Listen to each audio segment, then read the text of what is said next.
Hey everybody, it's Christopher Small, owner of CMS Law Firm. We do estate planning, we do probate, we do it well. Today, I want to talk to you about whether or not you have to pay off the mortgage on a house that you inherit.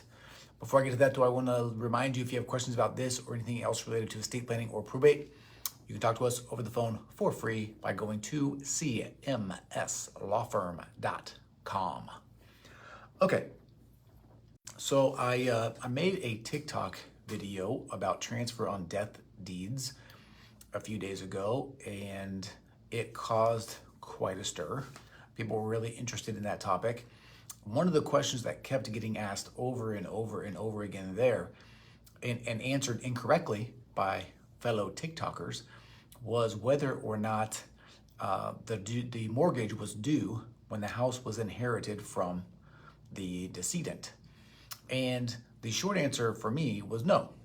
If you inherit a house from someone, you do not have to pay off the entire mortgage. You do not have to refinance the house. You can continue to pay that mortgage and not have the due on sale clause enforced by the bank if certain scenarios exist. The basis of this opinion is a little law that I like to call the Garn-St. Germain Depository Institutions Act of 1982. So I'm sure all of you have read that, including myself. I've actually not read it at all. I just read the summary. But what that law does, a federal law, so it applies to basically all financial institutions, what that law actually did was allow for the enforceability of a due on sale clause.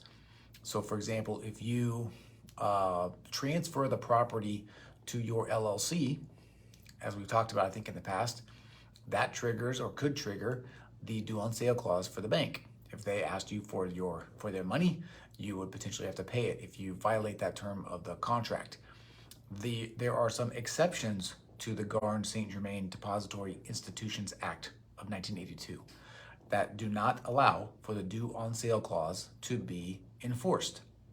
Most of those exceptions relate to someone inheriting property after someone has died. Those exceptions are this: a transfer by devise, descent, or operation of law on the death of a joint tenant or tenant by the entirety.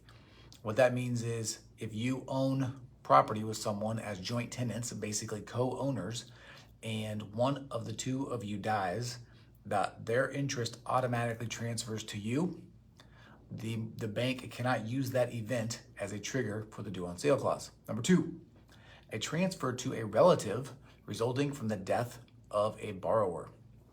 Makes pretty much sense. Like if my uncle dies and gives me his property, as long as I keep paying the mortgage, they can't make me refinance or enforce that due on sale clause. Number three, a transfer where the spouse or children of the borrower become an owner of the property. Basically the same thing as before with a relative, because they are relatives. A transfer resulting from a decree of a dissolution of marriage, legal separation agreement, or from an incidental property settlement agreement. Basically, if you get divorced and one person transfers the property to the other as a part of that divorce, the bank is not allowed to enforce the due on sale clause in that scenario. Although in many instances, the spouse that gets the house is required to refinance as a part of the divorce decree. That's separate though. The bank can't do it. And then last but not least, they transfer to a living trust that you are the owner of, basically, which we do all the time. So if you were curious about whether or not the bank can call the due on sale clause when you inherit real estate, the answer is no, so long as you are inheriting it from a family member, basically. Okay. If that does not happen, if you inherit it from a friend or from, I don't know, somebody that you don't even know that wants to give you some real estate, then they could potentially call that due on sale clause. All right, hopefully that makes sense.